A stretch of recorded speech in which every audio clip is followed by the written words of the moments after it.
नमस्कार, बहुत स्वागत है आप सभी का। आप देख रहे हैं एबीपी न्यूज। आपके साथ मैं हूं अपर्णा मौजम और बड़ी खबर पर लगातार हम बने हुए हैं। ईरान और इजराइल के बीच 13 जून 2025 को जो जंग शुरू हुई थी, 13 जून की सुबह इजराइल ने ईरान पर हमले किए। इजरायली सेना की ओर से बताया गया कि उसने ईरान के परमाणु ठिकानों को टारगेट किया है, क्योंकि ये इजराइल की सुरक्षा के लिए बड़ा खतरा थे, जिसके बाद दोनों ही देश युद्ध में कूद पड़े। ईरान ने इजराइल की राजधानी तेल अवीव तक अपने मिसाइलों से वार किया। ईरान इजराइल जंग के 11वें दिन अमेरिका भी इस जंग में कूद पड़ा। 22 जून को अमेरिका कूदा और उसने अपने B-2 बॉम्बर से ईरान के परमाणु ठिकानों पर हमला किया। पलटवार करते हुए ईरान ने भी 23 जून को कतर में अमेरिका के सैन्य ठिकानों को निशाना बनाया। इसके कुछ घंटे के अंदर ही अमेरिका के राष्ट्रपति डोनाल्ड ट्रंप ने ईरान और इजराइल के बीच सीज फायर होने का ऐलान कर दिया है, लेकिन जंग अब भी जारी है। सवाल यह है कि 12 दिन की भीषण लड़ाई के बाद क्या युद्ध विराम हो गया है, जैसा कि दावा social media platform truth social पर अमेरिका के राष्ट्रपति डोनाल्ड ट्रंप की ओर से किया गया कि सीज फायर के लिए ईरान और इजराइल दोनों ही देश सहमत हो गए हैं। सुबह करीब, अगर हम भारतीय समय की बात करें तो भारतीय समय अनुसार सुबह करीब 3:30 बजे ये पोस्ट सोशल मीडिया प्लेटफॉर्म पर डोनाल्ड ट्रंप की ओर से किया गया था और कहा गया था कि 9:30 बजे सीज फायर लागू हो जाएगा भारतीय समय अनुसार। लेकिन अभी भी इजराइल कह रहा है कि ईरान की ओर से लगातार उस पर हमले किए जा रहे हैं। तो क्या जो सीज फायर की बात कही गई थी उस पर दोनों ही देश जो सहमति होने की बात कही जा रही थी उस पर कब तक अमल करेंगे, ये सवाल बना हुआ है। और सीज फायर पर सहमति क्या स्थानीय समाधान है, ये भी एक बड़ा सवाल है। तो ईरान इजराइल युद्ध 12 दिन से जारी है। अब तक क्या अपडेट है वो आपको बता देते हैं। डोनाल्ड ट्रंप का इजराइल ईरान के बीच सीज फायर का दावा देखने को मिला सोशल मीडिया पोस्ट के जरिए। ईरान के विदेश मंत्री अब्बास अराक्ची ने भी सीज फायर की पुष्टि की। सीज फायर के दावे के बाद भी जंग जारी है, ये इजराइल का दावा है।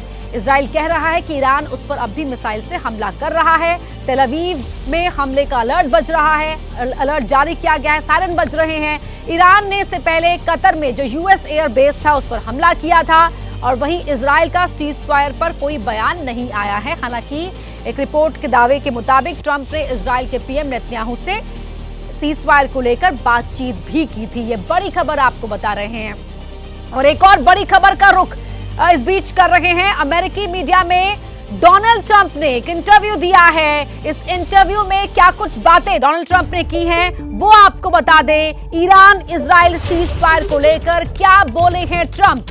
ट्रंप ने कहा है इस इंटरव्यू में कि सीज फायर हमेशा जारी रहने की उम्मीद है। मध्य पूर्व के लिए ये बहुत बड़ा दिन है और पूरी दुनिया के लिए भी ये बहुत बड़ा दिन है, क्योंकि जंग में बहुत सारे लोग मारे जा रहे थे और अगर ये जंग जारी रहती तो पूरा मध्य पूर्व तबाह हो जाता। मैं बहुत खुश हूं कि ये काम पूरा कर पाया। डोनाल्ड ट्रंप ने खुद इस सीज फायर के लिए खुद को श्रेय देने की कोशिश भी की और कहा कि मैं बहुत खुश हूं, ये काम पूरा कर पाया, दोनों ही देशों को सीज फायर के लिए मना पाया। हालांकि इजराइल का कहना है कि अभी भी ईरान की ओर से उस पर मिसाइल हमले किए जा रहे हैं। हमारे वरिष्ठ सहयोगी नीरज राजपूत हमारे साथ न्यूज रूम से जुड़े हुए हैं। नीरज, पूरे घटनाक्रम पर शुरुआत से ही अब अपनी पैनी नजर बनाए हुए थे। पहले सीज फायर का दावा डोनाल्ड ट्रंप करते हैं और जो अब्बास अराक्ची है वो भी देते हैं सहमति, लेकिन अब इजराइल कह रहा है कि हमले तो ईरान अभी भी कर रहा है। बिल्कुल, देखिए अपर्णा, अभी सभी को इंतज़ार है कि इजराइल के जो प्रधानमंत्री हैं बेंजामिन नेतन्याहू, उनकी तरफ से क्या बयान जारी किया जाता है, क्योंकि जैसा दावा किया जा रहा है कि अगर डोनाल्ड ट्रंप ये दावा कर रहे हैं कि सीज़ फायर हो गया है ईरान और इजराइल के बीच में, तो ज़रूर उन्होंने जो बेंजामिन नेतन्याहू हैं प्रधानमंत्री इजराइल के या और जो जितने भी वरिष्ठ मंत्री हैं उनमें से किसी से बात की होगी, उसके बाद ही उन्होंने दावा किया गया होगा। लेकिन देखिए, इजराइल जो है वो अपनी खुद की इंडिपेंडेंट, हालांकि उसके बहुत अच्छे संबंध अमेरिका से रहे हैं, लेकिन अगर हम पिछले 1-1.5 साल में देखेंगे तो हमास के खिलाफ जब युद्ध के दौरान भी जब डोनाल्ड ट्रंप ने मध्यस्थता करने की कोशिश की थी, तब भी जो इजराइल था वो कहीं ना कहीं उसमें रिलेक्टेंस दिखाई दी थी उनकी तरफ से कि वो युद्ध विराम कब करेंगे और कैसे करेंगे। तो ऐसे में अब सबकी निगाहें बेंजामिन नेतन्याहू की तरफ लगी हुई हैं कि क्या वाकई में वो भी तैयार होते हैं क्योंकि देखिए जो इजराइल का जो ऑब्जेक्टिव था कि वो परमाणु जो कार्यक्रम है ईरान का उसको खत्म किया जाए, वो परमाणु हथियार ना बना पाए, और उसके लिए उन्होंने खुद अटैक किए और फिर अमेरिका की मदद ली। तो अब परमाणु कार्यक्रम तो आप ये मानकर चलिए कि ईरान कम से कम 5-6 साल पीछे हो चुका है, उससे पहले तक वो शुरुआत नहीं कर पाएगा अपने परमाणु कार्यक्रम। हथियार तो और दूर की बात है, एनरिचमेंट जो यूरेनियम एनरिचमेंट की बात है, आईईए आ जाएगा। तो अब लेकिन क्योंकि इतने बड़े हमले जो हैं ईरान ने इजराइल के ऊपर किए हैं, तो जो क्योंकि खुद बेंजामिन नेतन्याहू अपने देश में भी घिरे हुए हैं। नीरज, आप बने रहिए हमारे साथ। इस बीच एक और बड़ी खबर जो आ रही है वो यहाँ दर्शकों को बता रहे हैं कि ईरान के सरकारी टीवी चैनल पर सीज फायर की घोषणा कर दी गई है। जी हाँ, इजराइल के साथ युद्ध विराम की घोषणा ईरान ने अपने सरकारी टीवी चैनल पर की है कि अब इस युद्ध में वो सीज फायर को लेकर सहमत है, जैसा कि डोनाल्ड ट्रंप का दावा था। और सरकारी टीवी चैनल पर यह आधिकारिक घोषणा है, एक तरह से ये ऑफिशियल अनाउंसमेंट ईरान की ओर से कर दी गई है कि वो सीज फायर के लिए राजी है और अब इजराइल के साथ उसका इस युद्ध को लेकर युद्ध विराम ईरान के सरकारी टीवी चैनल पर घोषित कर दिया गया है। नीरज,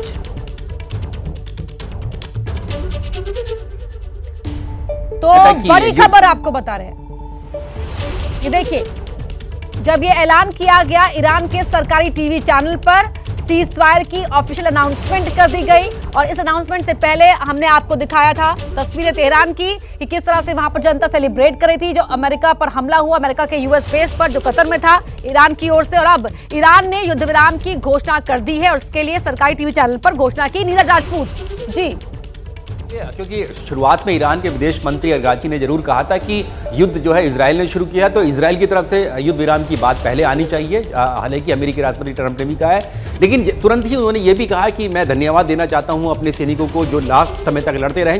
तो उससे कहीं ना कहीं इस बात की ओर इशारा था कि ईरान ने जो है वो अपनी जो है मैसेजिंग कर दी है, उन्होंने कम्युनिकेशन उन्होंने कर दिया है कि वो युद्ध विराम के लिए तैयार हैं। और अब जब उन्होंने सरकारी चैनल पर कर दिया है, उनके अपने मीडिया में किया है, तो ये बात साफ हो चुकी है कि ईरान जो है वो ऑनरेबल एग्जिट उसका इस युद्ध से हो गया है, यानी कि वो भी सीज फायर के लिए तैयार हो चुका है। अब सबकी निगाहें बेंजामिन नेतन्याहू की तरफ होंगी कि आखिरकार वो किस तरह से इस युद्ध विराम को लेते हैं। क्या वो अमेरिकी राष्ट्रपति डोनाल्ड ट्रंप के ऐलान के साथ सहमति बनाते हैं या वो भी और, क्योंकि जैसे मैं बता रहा था कि जो इजराइल में बहुत बड़े हमले जो है ईरान ने इस 11-12 दिनों के दौरान किए हैं, बहुत बड़ा नुकसान उठाना पड़ा है इजराइल को इस दौरान, चाहे वो राजधानी तेल अवीव हो, चाहे उनका एयरपोर्ट हो बेन गुरियन हो, या फिर उनका स्टॉक एक्सचेंज हो, साउथ इजराइल हो, रिहायशी इलाके हों, मोसाद का ऑफिसेज हैं, वहाँ पर सब पर बहुत डिस्ट्रॉय उन्होंने किया है। लोग भी मारे गए हैं, उनके करीब करीब 2 दर्जन के करीब लोग मारे जा चुके हैं। तो ऐसे में क्या बेंजामिन नेतन्याहू इस बात से इत्तिफाक रखते हैं ट्रंप की कि वो युद्ध विराम के लिए तैयार हैं?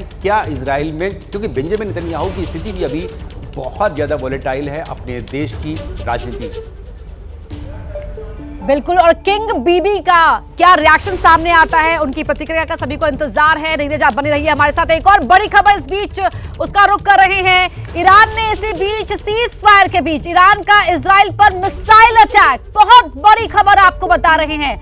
बिशरबा में मिसाइल हमले में 3 की मौत हो गई है, यह दावा इजराइल की सेना की ओर से किया गया है। पिछले 1 घंटे में ईरान ने 3 बार मिसाइल दागी, ये कहना है आईडीएफ का। और सीज फायर, एक तरफ तो अपने सरकारी चैनल पर वो सीज फायर की घोषणा कर रही है ईरान, और दूसरी तरफ इजराइल की सेना दावा कर रही है कि ईरान के हमले जारी हैं सीज फायर के बीच भी। और बिशरबा में मिसाइल हमले में 3 की मौत हो गई है। पिछले 1 घंटे में ईरान ने 3 बार मिसाइल दागी है, ये बड़ा दावा आईडीएफ की ओर से किया गया है। सीज फायर के बीच भी ईरान लगातार हमले कर रहा है, ये इजराइल की सेना दावा कर रही है, जबकि दूसरी तरफ ईरान अपने सरकारी टीवी चैनल पर सीज फायर की घोषणा करता है। और वहीं बिशरबा में मिसाइल हमले में 3 की मौत हो गई है, ये दावा आईडीएफ की ओर से किया गया है। इजरायली सेना की ओर से दावा किया गया है कि पिछले 1 घंटे में ईरान ने 3 बार मिसाइल दागी है। तो सीज फायर के बीच ईरान का इजराइल पर मिसाइल अटैक है, ये कहना है, ये दावा किया गया है इजराइल की ओर से, जबकि ईरान के सरकारी टीवी चैनल पर ईरान की सरकार की ओर से दावा किया गया है।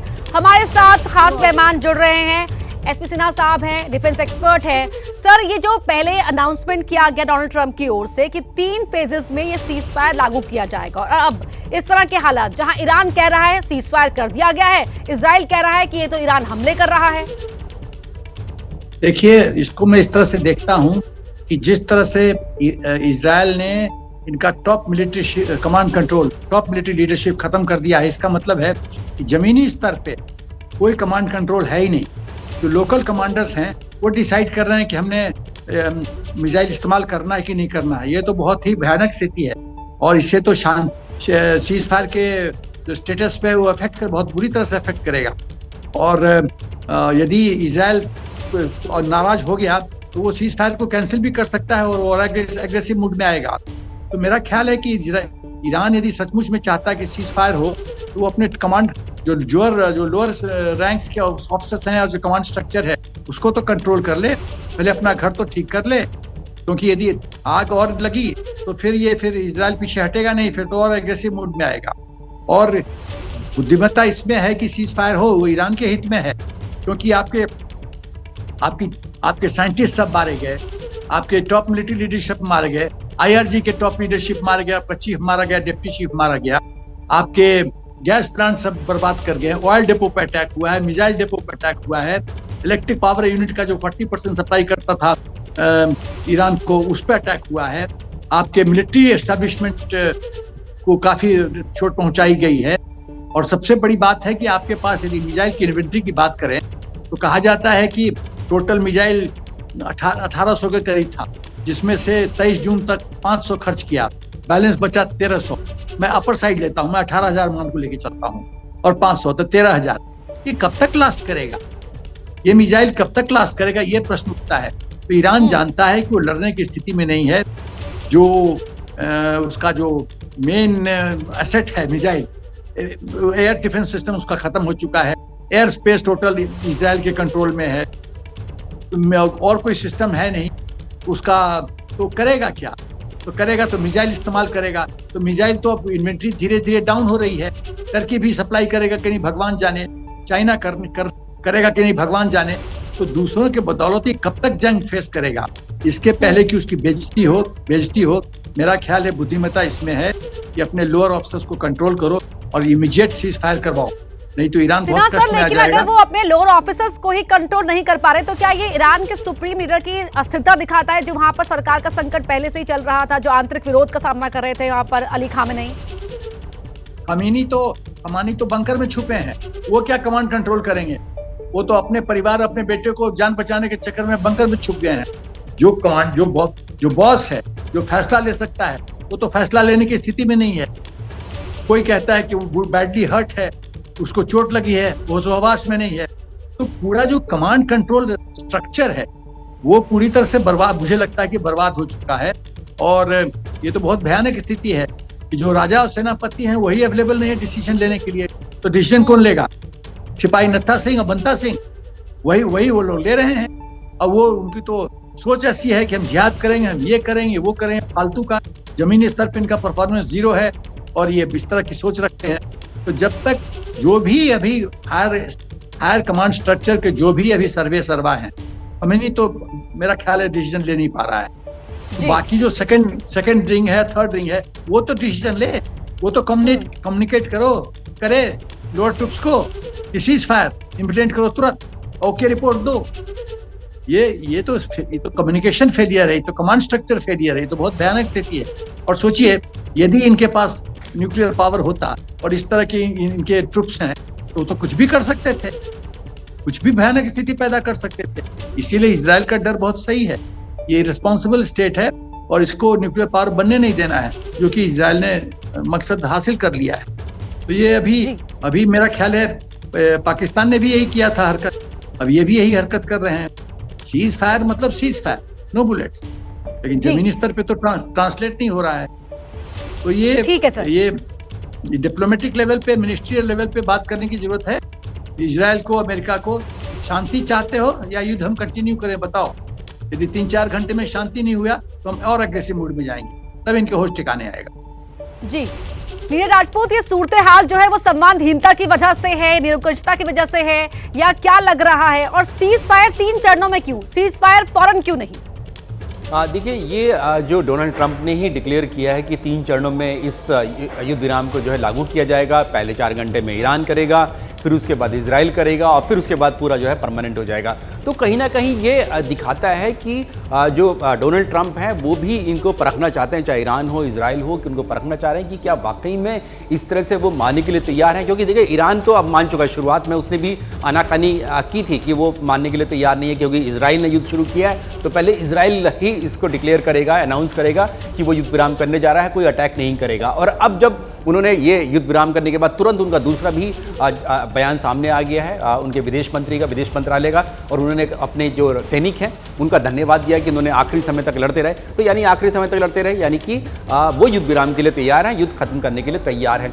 अब ऐसे में कि अब ये अटैक जो हो गए हैं इजराइल के ऊपर, तो इजराइल इसको किस तरह से लेता है? क्या वाकई में ईरान की तरफ से ये मिसाइल्स दागी गई हैं, या उनके जैसे कि जनरल सिन्हा कह रहे थे कि उनके जो लोकल कमांडर्स हैं, फील्ड कमांडर्स हैं, वो ऐसा कर रहे हैं, या उनके प्रॉक्सी ऑर्गेनाइजेशन जो है, टेररिस्ट ऑर्गेनाइजेशन जो हैं, चाहे फिर वो यमन के हुती हों या फिर वो हिजबुल्लाह है, क्योंकि वो पहले से ही परेशान करते रहे इजराइल को। हमास क्या अभी भी पूरी तरह से खात्मा नहीं हो पाया? क्या उनकी ये शरारत हो सकती है कि वो चाहते हैं कि ईरान और इजराइल इसी तरह से लड़ते रहें? तो उसके लिए ये बहुत सोच समझ के इजराइल को जो है ये फैसला लेना होगा कि अब क्या उनको ऐसा लगता है, क्योंकि उनका उद्देश्य जो था वो ईरान के परमाणु कार्यक्रम को तबाह करना था, उसको खात्मा करना था कि ईरान किसी भी तरह से परमाणु हथियार ना बना पाए। वो उसमें सक्सेसफुल हो गए हैं, नुकसान जरूर इजराइल को हुआ है। तो अब सबकी निगाहें बेंजामिन नेतन्याहू की तरफ लगी हुई हैं कि क्या वो इस डोनाल्ड ट्रंप के युद्ध विराम के लिए तैयार हैं या अभी भी जंग जारी रहेगी मिडिल ईस्ट। जी लौटूंगी आपके पास, और इस वक्त की एक और बड़ी खबर यहां दर्शकों को बता रहे हैं कि ईरान की ओर से इजराइल पर मिसाइल हमला किया गया। बिशरबा में मिसाइल हमले में 3 लोगों की मौत हो गई है। ईरानी मिसाइल हमले का वीडियो भी सामने आया है, जिसमें मिसाइल गिरने के बाद भीषण आग देखिए वहां पर किस तरह से लगती है, वो आप इस वीडियो में देख सकते हैं। मिसाइल आकर गिरती है और उसके बाद वहां पर एक धमाका सा होता है और आग लग जाती है। ये बिशरबा की तस्वीरें हैं। इजराइल की सेना की ओर से दावा किया गया कि ईरान लगातार मिसाइल से हमले कर रहा है और भीषण आग दिखाई दे रही है। जनरल सिन्हा, मैं आपके पास आ रही हूं सवाल को लेकर कि जिस तरह से आपने कहा कि ये तो ईरान का नेचर ही है कि किस तरह से निरंकुश हो जाता है वो, और अगर उसके पास वो न्यूक्लियर प्रोग्राम में कामयाब हो जाता तो फिर क्या होता? इजराइल का डर तो सही है, इसका मतलब एकदम सही है, एकदम सही है। इजराइल ईरान के मतलब एज ए देश इरेस्पॉन्सिबल तरीके से बिहेव कर रहा है। आप इंडियन आर्मी में आप सोच सकती हैं कि आर्मी चीफ को डिसीजन लिया, ग्राउंड पे इंप्लीमेंट नहीं हो, मिनट्स में इंप्लीमेंट होता है, minutes, with in minutes okay report जाता है, इंप्लीमेंटेड, ओके ओवर होता है रेडियो टेलीफोनी पे। और ये कौन सा देश है कि पॉलिटिकल लीडरशिप के लेवल पे डिसीजन होता है सीज फायर, और जमीन पे नहीं कार्यान्वित होती है?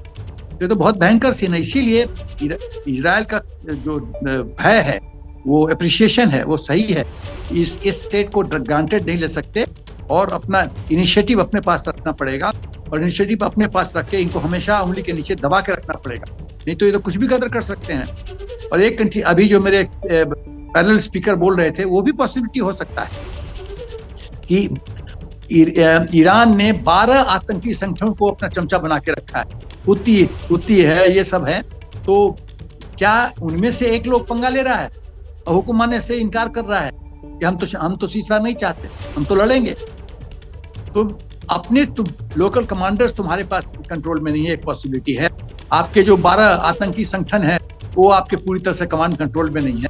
ये तो फ्री फॉर ऑल है। फिर देश क्या है, कमांड स्ट्रक्चर क्या है, ऑर्गेनाइजेशन स्ट्रक्चर क्या है, डिसीजन मेकिंग क्या है, कम्युनिकेशन क्या है? तो ये सब तो इतने प्रश्न उठते हैं।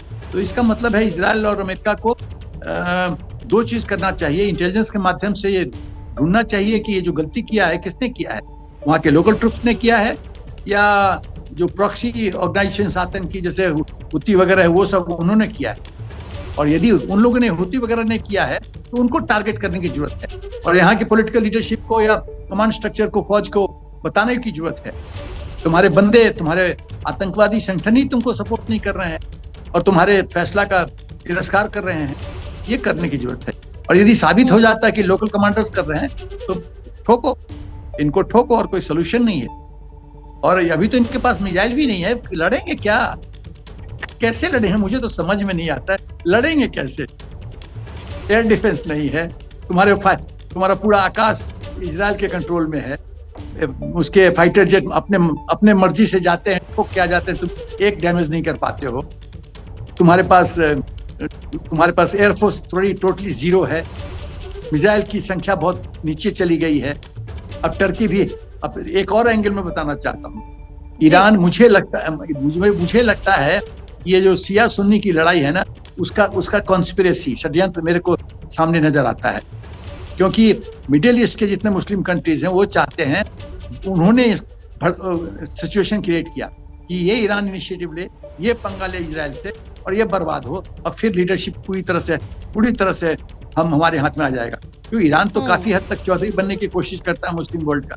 तो ये चौधरी पना को हराने के लिए एक सुन्नी मुस्लिम कंट्रीज का ये कॉन्स्पिरेसी है। ईरान डूबता है तो डूबने दो। और इसीलिए आप देखिए, खाली मॉरल्स, खाली वर्बल सपोर्ट छोड़ के बाकी कोई कुछ नहीं कर रहा है।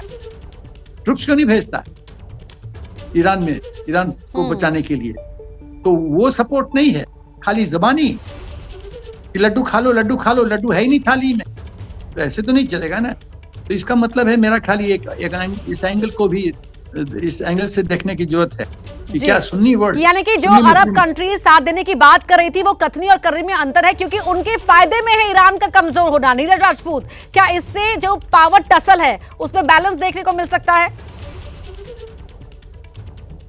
उन सब में इस्लामिक देश हैं, जो राष्ट्र हैं, इन सब में भी आपस में दो फाड़ हैं। एक फाड़ जो है वो ईरान को समर्थन करता है। ईरान के समर्थन में हालांकि बहुत कम देश खड़े हुए दिखाई देते हैं, लेकिन दूसरी तरफ जो धड़ा दिखाई देता है, चाहे गल्फ कंट्रीज़ या इस्लामिक कंट्रीज़ का है, उन सब में सऊदी अरेबिया है, यूएई है, कतर है, ओमान, इस तरह के कंट्रीज़ जो हैं ये सब एक तरफ दिखाई देते हैं। और इसीलिए वाकई में ये जो देश हैं और इन सब के जो संबंध है, चाहे जॉर्डन हो, यूएई हो, सऊदी अरब हो, इनके अमेरिका से बहुत अच्छे संबंध है। और हाल के सालों में इन्होंने इजराइल के साथ भी अपने संबंध बहुत अच्छे किए हैं, क्योंकि इन देशों को ऐसा लगता है कि ईरान जो अपने प्रॉक्सी ऑर्गेनाइजेशंस जो हैं, जो टेररिस्ट ऑर्गेनाइजेशंस हैं, जिनको सपोर्ट करता है, उनसे जो है उनके ज़रिए इन देशों को, यानी कि जो सुन्नी कंट्रीज़ हैं, सुन्नी मुस्लिम जो कंट्रीज़ हैं, सऊदी अरेबिया, यूएई, इनको कमज़ोर करने की कोशिश करता है और बिल्कुल अपनी चौधराहट दिखाने की कोशिश करता है इस्लामिक देशों में, ऑर्गेनाइजेशंस में। तो उन सब में अगर ये कमज़ोर होता है तो वाकई में उनको ऐसा लगता है कि ईरान को थोड़ा कमज़ोर करने की ज़रूरत है।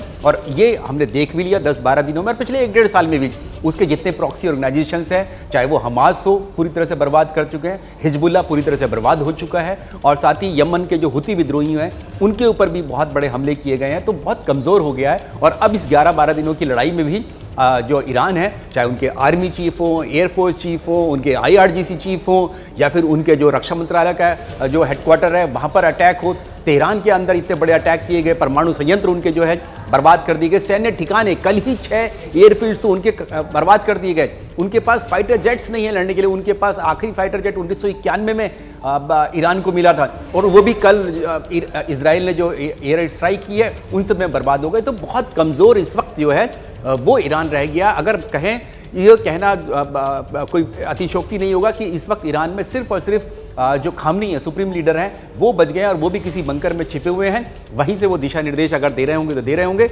उन्होंने भी अपनी सक्सेशन जो है पूरी तैयार कर दी है कि आखिर अगर मुझे कुछ हो जाता है, हताहत हो जाता हूँ, तो मेरे बाद कौन ईरान की सत्ता संभालेगा, कौन उसका सुप्रीम लीडर होगा। आर्मी की पूरी आर्म फोर्सेस की हायरार्की उन्होंने तैयार करके दे दी थी कि कौन कौन उनके बाद, यानी कि अगर आर्मी चीफ जो अभी नए बने तो उनको भी 4 दिन बाद मार दिया इजराइल ने। उसके बाद जो तीसरे बने हैं उनको भी अगर कुछ ऐसा हो जाता है तो नेक्स्ट लाइन ऑफ हायरार्की में कौन होगा, वो सब तैयार करके खामनेई ने दे दी थी। तो इतना कमज़ोर जो था ईरान हो चुका था। लेकिन इन सब के बीच में भी ईरान ने जो अमेरिका पर जो अटैक किया, वो सिर्फ और सिर्फ दिखाने के लिए, अपनी जनता को, अपने देशवासियों को दिखाने के लिए, अपनी इस्लामिक कंट्रीज़ को दिखाने के लिए कि हम चाहे कितने ही कमज़ोर क्यों ना हो जाए, हम घुटने नहीं टेकेंगे। चाहे हम भले ही कतर को पहले बता दें कि हम अटैक करने जा रहे हैं अमेरिका पर, अपना एयर डिफेंस सिस्टम आप मजबूत कर लीजिए, तैयार कर लीजिए, अलर्ट कर लीजिए, और मिसाइलें आएंगी तो आप उनको मार दीजिए, लेकिन हम इसको विक्ट्री के तौर पर दिखाएंगे। इसीलिए उन्होंने कहा कि गुड न्यूज़ ऑफ विक्ट्री। ये जो कल का ऑपरेशन जो ईरान ने किया कतर के ऊपर, इजराइल के ऊपर, इराक के ऊपर और सीरिया के ऊपर, उसको उन्होंने गुड न्यूज़ ऑफ विक्ट्री, यानी कि अपनी जीत दिखा रहे। इतने कमज़ोर, इतने बर्बादी होने के बावजूद भी ईरान जो है अपने आप को विजय घोषित कर रहा है। सब कुछ खोने के बाद भी पोस्टरिंग करने में ईरान ने यहां पर कामयाबी हासिल की, और जनता तेहरान में यहां पर सेलिब्रेट करती हुई दिखाई दी। ईरान और इजराइल के बीच 13 जून 2025 को जो जंग शुरू हुई थी, 13 जून की सुबह इजराइल ने जो ईरान पर हमला किया था, इजरायली सेना की तरफ से बताया गया है कि उसने ईरान के परमाणु ठिकानों को टारगेट किया क्योंकि ये इजरायल की सुरक्षा के लिए बड़ा खतरा थे। इसके बाद दोनों देश युद्ध में कूद पड़े। ईरान ने इजरायल की राजधानी तेल अवीव तक अपनी मिसाइल से वार किया और ऐसे में ईरान इजरायल जंग का वो 11वां दिन था जब अमेरिका भी इस जंग में कूदा था। 22 जून को अमेरिका भी एंटर कर गया था इस जंग में। उसने अपने B-2 बॉम्बर से ईरान के परमाणु ठिकानों पर हमले किए। पलटवार करते हुए ईरान ने 23 जून को कतर में अमेरिकी बेसिस पर निशाना बनाया और इसके कुछ घंटे के भीतर ही अमेरिका के राष्ट्रपति डोनाल्ड ट्रंप ने ईरान और इजरायल के बीच सीज फायर होने का ऐलान कर दिया। लेकिन हमले अभी भी हो रहे हैं। सवाल यह है कि 12 दिन की भीषण लड़ाई के बाद युद्ध विराम तो हो गया, लेकिन क्या ये युद्ध विराम मुकम्मल है? इसी को लेकर आगे बातचीत करेंगे। लेकिन इस बीच सीजफायर के बाद भी इजरायल पर ये मिसाइल अटैक जो हो रहे हैं, इजरायल ईरान पर आरोप लगा रहा है। ईरान की ओर से 5 मिसाइल दागे गए हैं, ये इजरायल की तरफ से कहा जा रहा है। तो सीजफायर का तो ऐलान हो गया है, लेकिन क्या ये सीजफायर मुकम्मल है? ये अपने आप में एक बड़ा सवाल है। इजरायल ईरान पर आरोप लगा रहा है। इजरायल कह रहा है कि सीजफायर के ऐलान के बाद भी 5 मिसाइल अटैक अब तक हम पर कर दिए गए हैं।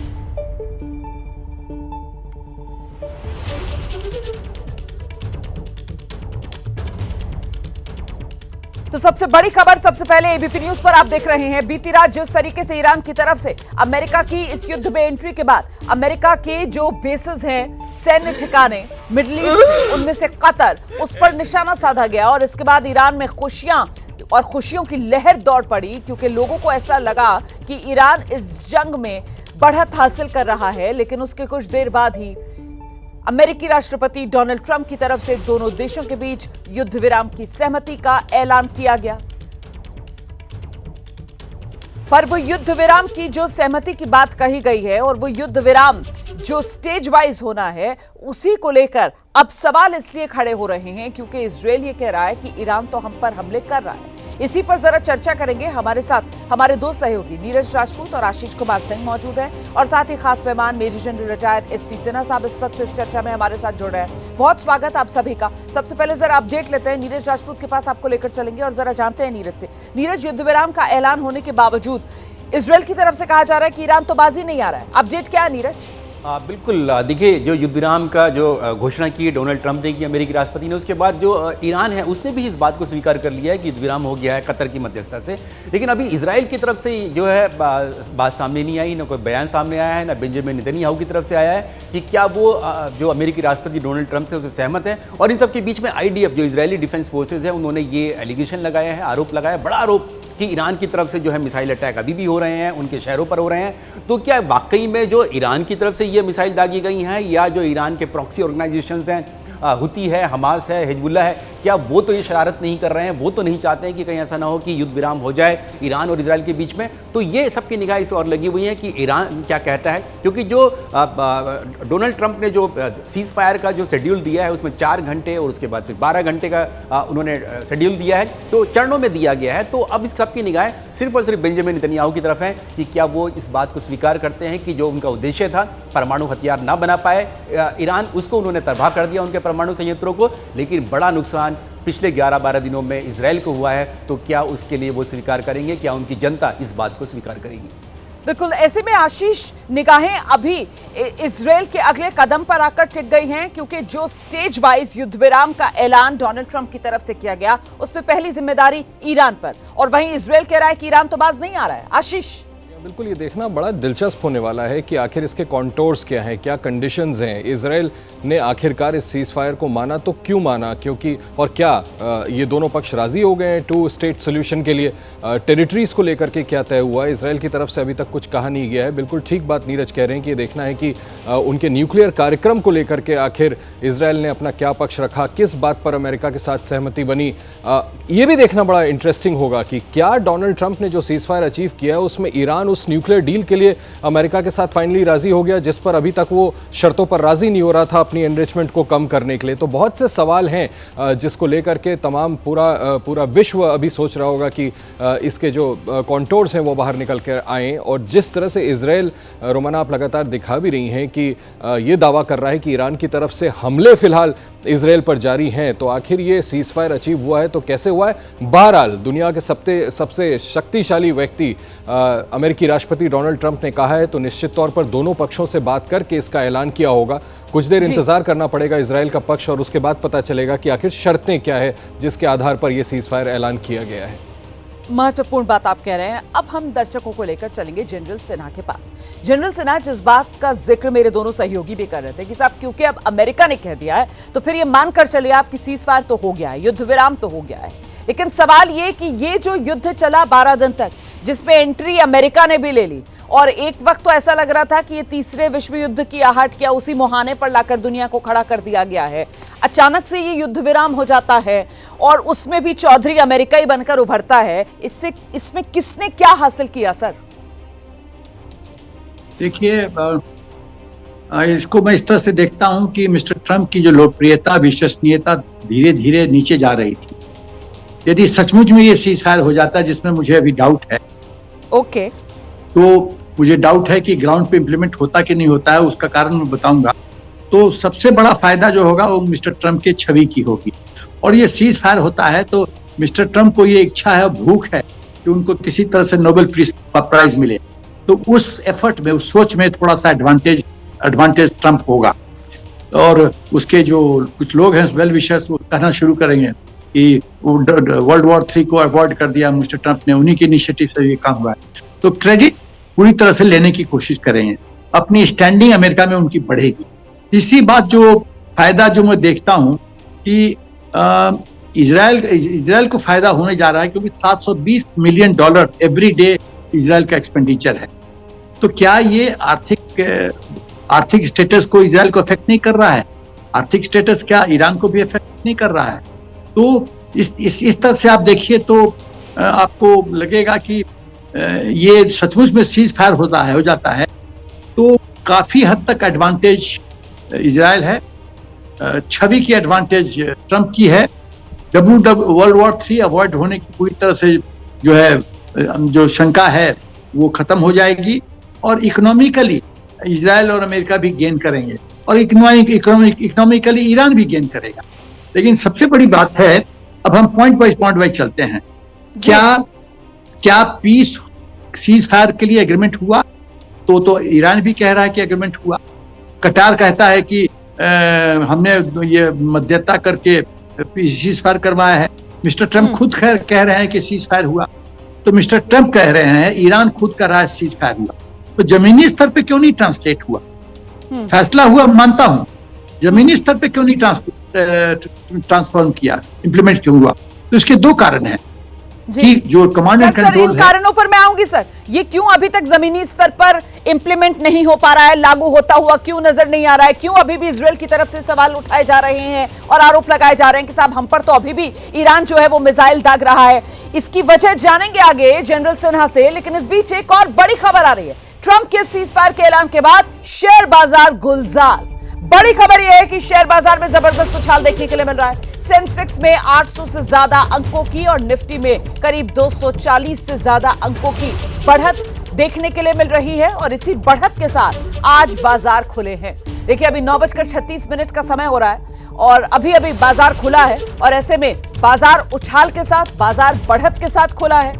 जिस तरीके से दुनिया पर कल तक तीसरे विश्व युद्ध का साया मंडरा रहा था, और ऐसे में बीती रात जो सीज फायर की बात सामने आई है, जिस पर अब ये माना जा रहा है कि सभी पक्ष राजी हो गए हैं, उसका असर शेयर बाजार पर पड़ता नजर आ रहा है। जल्दी से एक रिएक्शन लेते हैं। हमारे साथ हमारे सहयोगी मौजूद है। नीरज, ये युद्ध का खतरा टला और बाजार गुलजार।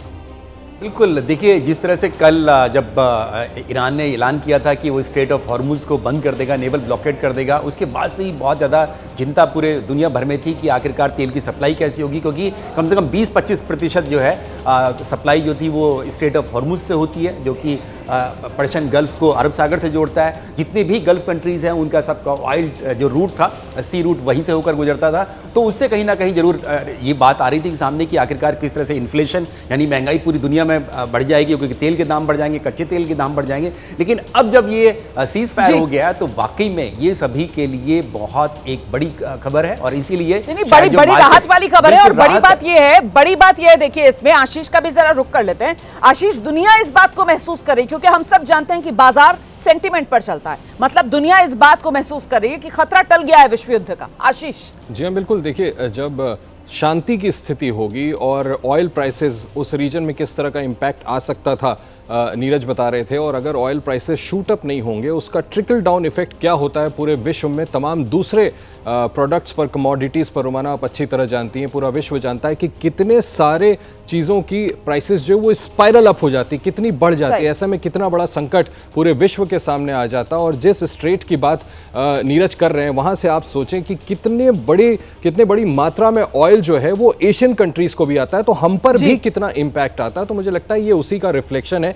कि मार्केट्स अब उत्साह दिखा रही है कि शांति स्थापित हो रही है, सीज फायर का ऐलान हो रहा है। जल्दी से रुक कर लेते हैं। जनरल से ना मार्केट्स उत्साह दिखा रही हैं, मार्केट्स जो है वो इस खबर को हाथों हाथ ले रही है। लेकिन आपने जहां से अपनी बातचीत शुरू की थी, आपने कहा था सर कि अगर सच में ये सीज फायर होता है तो आपके मन में शंका क्यों है सर कि सीज फायर को लेकर अभी भी कुछ शक शुबा आपके मन में क्यों?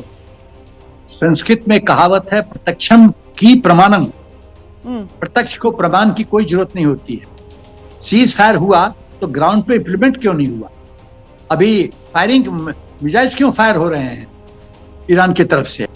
अब सवाल ये पैदा होता है कि वहां के लोकल कमांडर्स कर रहे हैं या जो प्रॉक्सी टेररिस्ट ऑर्गेनाइजेशन से ईरान के हितैषी हैं, चाहे वो हुती हो, हिजबुल्लाह हो, वगैरह वगैरह, वो कर रहे हैं। दोनों सिनेरियो हम एनालाइज करते हैं। यदि लोकल कमांडर्स कह रहे हैं, इसका मतलब है जिस तरह से इजरायल ने टॉप लीडरशिप खत्म कर दिया है, चाहे मिलिट्री लीडरशिप हो, चाहे आपके आईआरजी के कमांड स्ट्रक्चर हो, तो खत्म कर दिया। अभी एक चीफ मारा, दूसरे को नॉमिनेट किया, 4 दिन के बाद उसको भी ठोक दिया। अब अभी जो नया चीफ बना है उसकी बारी है। तो मुझे लग रहा है कि कमांड कंट्रोल सिस्टम फौज में बहुत महत्वपूर्ण चीज है। आप ये सिनेरियो आप इमेजिन कर सकती कि इंडियन आर्मी का चीफ ऑफ आर्मी स्टाफ हुक्म दे और 2 मिनट के अंदर इंप्लीमेंट नहीं हो? वही नहीं, रेडियो टेलीफोन में जाएगा, मैसेज आएगा, do it, will go over, will do it, will comply, 3 minute 4 minute में डन, कंप्लीशन गिवन। ऐसे होता है, फौज ऐसे चलती है, फौज ऐसे चलती है, फौज ऐसे नहीं चलती है। वो इनडिसिप्लिन जो है पाकिस्तान की फौज में भी, अभी पिछले दिनों इसको लेकर भी हमने चर्चा की थी कि किस तरीके से भारतीय फौज और पाकिस्तान फौज का जो फर्क है, और पाकिस्तान फौज के अंदर वो डिसिप्लिन की कमी है। और इसी वजह से जब भारत और पाकिस्तान के बीच भी ऑपरेशन सिंदूर जो भारत ने समाप्त नहीं बस स्थगित किया था, तब भी वो पाकिस्तान की तरफ से जो हिमाकत की गई थी उसको लेकर फिर यही थियरी सामने निकल कर आई थी। तो क्या उसी तरीके की स्थिति फिलहाल बनी हुई है क्या ईरान और इजरायल के बीच भी? इस पर आगे बातचीत करेंगे। लेकिन ईरान इजरायल में सीज फायर को लेकर डोनाल्ड ट्रंप, अमेरिकी राष्ट्रपति का एक नया बयान आया है, और वो ये कह रहे हैं कि B-2 बॉम्बर के पायलट्स के साहस के बिना शांति तो संभव ही नहीं थी। ये डोनाल्ड ट्रंप कह रहे हैं। एक हमले ने दोनों देशों को साथ ला दिया और देखिए सौदा हो गया। अब डोनाल्ड ट्रंप जब बयान देते हैं तो फिर बात डील की ना हो, बात सौदे की ना हो, ये तो हो ही नहीं सकता। और इसी वजह से डोनाल्ड ट्रंप का ये नया बयान, डोनाल्ड ट्रंप का ये ताजा बयान, जिसमें एक बार फिर बात सौदे की हो रही है, डील की हो रही है, और वो कह रहे हैं कि एक हमले ने दोनों देशों को साथ ला दिया, सौदा हो गया, डील बन गई। B-2 बम्बर के पायलट्स के साहस के बिना ये शांति संभव नहीं थी। जनरल से ना जिस बात का जिक्र आपसे कुछ देर पहले आप कर रहे थे कि साहब और कुछ हो ना हो, एडवांटेज, अपनी छवि चमकाना, ये अमेरिका और डोनाल्ड ट्रंप का सबसे बड़ा फायदा, और देखिए उसी को भुना रहे हैं।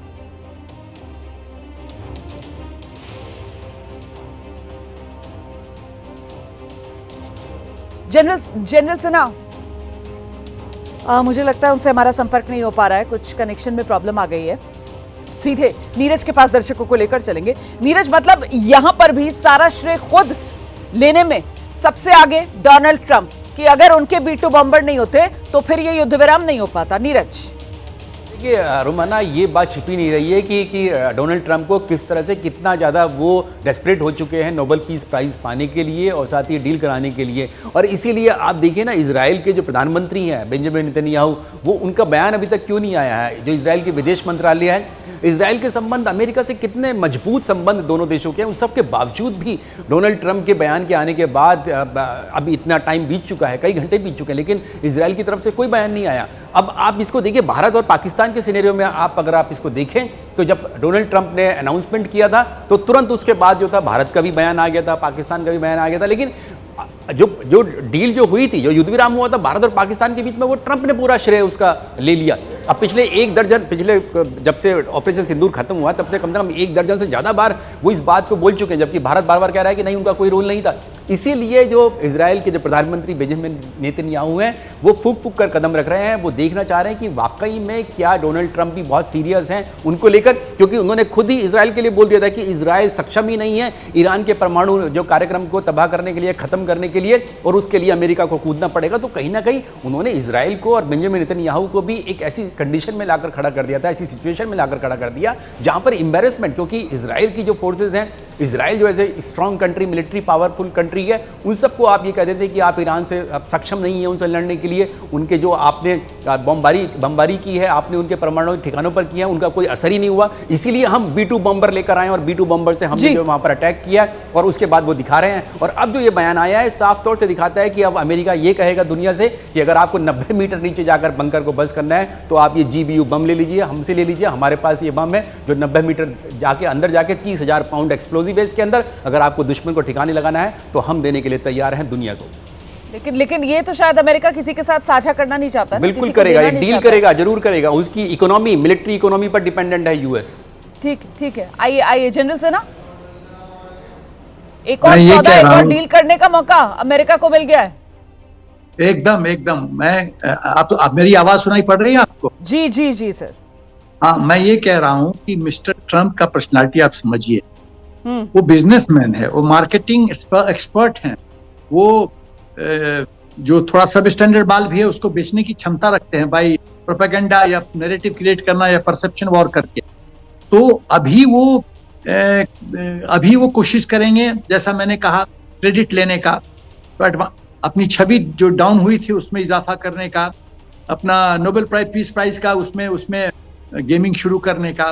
उसके बाद जब एफिकेसी इनका सर, वो तो जस्टिफाई कर दिया ना सर। देखिए, अभी कल तक जो दुनिया बात कर रही थी कि कहा तो ये डोनाल्ड ट्रंप साहब तो हैं जनरल सेना, वो नोबेल पीस प्राइज लेने की दौड़ में हैं, और कहा ये B-2 बम्बर का इस्तेमाल कर रहे हैं, ईरान के न्यूक्लियर प्लांट्स पर ये बम बरसा रहे हैं। तो अब उन्होंने उसको भी जस्टिफाई कर दिया कि साहब अगर मैं ये B-2 बम्बर नहीं मारता तो फिर ये युद्ध विराम हो ही नहीं पाता, शांति संभव ही नहीं थी। तो वो सबसे बड़े विश्व के अंदर शांति दूत बनकर उभर रहे हैं सर, बम मारने के बाद भी डोनाल्ड ट्रंप। मैनेजमेंट में कॉन्सेप्ट है कि एक लीडर जो होता है, जो बुद्धिमान या चतुर होता है, वो किसी भी परिस्थिति को अपने एडवांटेज में ले लेता है। वो उसमें मिस्टर ट्रंप मास्टर है। B-2 बम्बर का भी अटैक जस्टिफाई कर दिया और शांति का भी क्रेडिट ले लिया। तो आप सही कह रहे हैं कि यदि आप अटैक कर रहे हो तो शांति कहाँ है। लेकिन कुछ हद तक मैं मिस्टर ट्रंप से एग्री करता हूँ, शांति के लिए युद्ध करना पड़ता है। बिना युद्ध के शांति होती नहीं, क्योंकि जब युद्ध करोगे, अगला 2 अपोनेंट के बीच में एक अपोनेंट का पलड़ा जो डाउन होगा, नीचे होगा, तभी तो वो नेगोशिएटिंग टेबल पे आएगा, तभी तो आपकी बात मानेगा। ईरान कहाँ बात मान रहा था? ईरान तो कह रहा था नहीं, हम अपना, आज तक नहीं वो एग्री किया कि हम अपना न्यूक्लियर एफर्ट बंद करेंगे। अमेरिका ने कितनी बार कोशिश की और इसीलिए अमेरिका ने सैंक्शन भी लगाया ईरान पे। तो जो ईरान आज तक नहीं माना, लेकिन जब देखा कि मेरी अब न्यूक्लियर क्षमता खत्म कर दी गई है और अभी 5 साल 10 साल लगेगा, तो रोमेल क्या करता था? टैक्टिकल विड्रॉल करता था सेकेंड वर्ल्ड वॉर में, अफ्रीका कैंपेन। टैक्टिकल विड्रॉल क्या है? टैक्टिकल विड्रॉल है कि जब आप देखते हो कि इट इज एडवांटेज एनिमी, तो आप विड्रॉ करो, रीग्रुप करो और फिर अटैक करो और तब दुश्मन को परेशान करो। तो अभी तो या कह रही है रोमान कुछ? जी जी, मैं बस ये कहना चाह रही थी सर, मैं आ रही हूँ सर आपके पास, जरा सा आशीष हमारे सहयोगी हमारे साथ मौजूद हैं, उनके पास भी दर्शकों को लेकर चलते हैं। आशीष, जिस बात का जिक्र जनरल सेना कर रहे थे कि साहब न्यूक्लियर क्षमता ईरान को जब लगी कि उस पर धक्का पहुंचा है, लेकिन इस पर भी तो सवाल है ना, क्योंकि भाई अमेरिकी अखबार है, न्यूयॉर्क टाइम्स है, अच्छी खासी उसकी दुनिया भर में साख है, और उसी की तरफ से दावा यह कर दिया जाता है कि डोनाल्ड ट्रंप जो बड़े बड़े दावे कर रहे हैं कि उन्होंने परमाणु ठिकाने फोर्डो में खास तौर से वो नेस्तो नाबूद कर दिए, तो अमेरिकी अखबार ही दावा करता है कि साहब अमेरिका ने तो शायद हमला करने में देरी कर दी और अपना जो संवर्धित यूरेनियम था वो पहले ही ईरान वहां से शिफ्ट कर चुका था। उसके बाद इजराइल का भी बयान आता है कि हमें पता है कहां पर इन्होंने अपना भंडार भर के रखा हुआ है, छोड़ेंगे नहीं हम। इस तरीके की पोस्टरिंग तो लगातार चल रही थी। आशीष, देखिए इसमें बहुत सारी कॉन्ट्रडिक्शंस तो बिल्कुल है। बड़ी अजीब सी सीजफायर अचीव की है, बड़ा अजीब सा जंग चल रहा था। ये भी कहा गया था ईरान की तरफ से कल रात जब उन्होंने जवाबी कार्रवाई की थी अमेरिका पर, तो उन्होंने कहा था कि हमने पहले ही कतर को, बाकी देशों को और अमेरिका को बता दिया था। इस पर सवाल खड़े हो रहे थे, तब ट्रंप ने खुद ही पोस्ट करके ये कह दिया कि मैं धन्यवाद देता हूं कि ईरान ने हमला करने से पहले हमें बता दिया था। तो बहुत से क्वेश्चंस हैं। जहां तक डील की आप बात कर रही हैं, आपको याद होगा, थोड़ा पीछे ले जाता हूं रोमाना, किस तरह से अमेरिका का कैरेक्टर क्या रहा है, दबाव डाल करके इंडिया के साथ 1-2-3 अग्रीमेंट न्यूक्लियर डील कैसे किया था। मुझे अच्छी तरह से याद है कितने हार्ड नेगोशिएशंस अमेरिका ने किए थे भारत पर इस बात का दबाव बनाने के लिए कि आप ये 1-2-3 अग्रीमेंट न्यूक्लियर डील भारत के साथ साइन करिए। इसीलिए मैंने थोड़ी देर पहले भी आपसे कहा कि ये बड़ा देखना दिलचस्प होने वाला है कि क्या ईरान आखिरकार अमेरिका के उस न्यूक्लियर डील को एक्सेप्ट करने के लिए राजी हो गया है जिसके बनिस्बत, जिसकी प्रेमाइस पे इजराइल को मनाने में डोनाल्ड ट्रंप कामयाब हुए, या इजराइल पर दबाव डाला कि बस यहीं पर थम जाइए। क्योंकि मैं आपको बता दूं उनका पहला इंटेंट जरूर था कि वो ईरान में रिजीम चेंज करना चाहते हैं, लेकिन लगातार ये कोशिश कर रहे थे कि ईरान की अगर मौजूदा रिजीम भी इस चीज के लिए कॉम्प्रोमाइज करके राजी हो जाए कि वो डोनाल्ड ट्रंप के मुताबिक चले। ट्रंप हमेशा चाहते थे कि ईरान को मैं अपने मुताबिक चलाऊं, इजराइल के शर्तों पर नहीं। कहीं ऐसा तो नहीं कि इसलिए सीज फायर ईरान के साथ अग्री करने के बाद इजराइल पर दबाव डाल करके उन्होंने इसके लिए राजी कर लिया। रही बात जहां तक वो अपने फौज की सराहना कर रहे हैं, मुझे लगता है कहीं ना कहीं, देखिए आप चुनाव के पहले डोनाल्ड ट्रंप कहते थे कि लॉन्ग ड्रॉन वॉर में वो कभी नहीं पड़ेंगे, उसके बावजूद इसमें घुसे। 40,000 के करीब अमेरिकी सैनिक उस पूरे रीजन में थे, तो कहीं ना कहीं उनको अपनी फौज की भी चिंता सता रही होगी। तो मुझे लगता है अगर कुछ गेंस इजराइल के हैं या नहीं है, कुछ गेंस ईरान के हैं, तो काफी बड़ा गेन अमेरिका के लिए भी है कि वो इस जंग से धीरे से बाहर निकल गया। और अगर ईरान को न्यूक्लियर डील के लिए और अपनी एनरिचमेंट को नीचे लाने के लिए राजी कर पाए हैं, तो ये बड़ा विन अमेरिका के लिए भी है। बिल्कुल। देखिए अभी तो सबसे बड़ा सवाल अब ये बनकर उभर रहा है कि साहब आखिरकार ये ईरान और इजराइल के बीच जो सीज फायर है, उस सीज फायर का सच क्या है। और वो कहते हैं ना, अंग्रेजी में कहा जाता है कि साहब devil lies in the details. तो जब तक वो बारीकियां, वो डिटेल्स सामने नहीं आती हैं, तब तक समझ पाना मुश्किल है कि आखिरकार वो कौन सी शर्तें हैं जिसको लेकर इजराइल और ईरान अमेरिका और कतर की मध्यस्थता के बाद इस सीज फायर के लिए, इस युद्ध विराम के लिए राजी हुए हैं।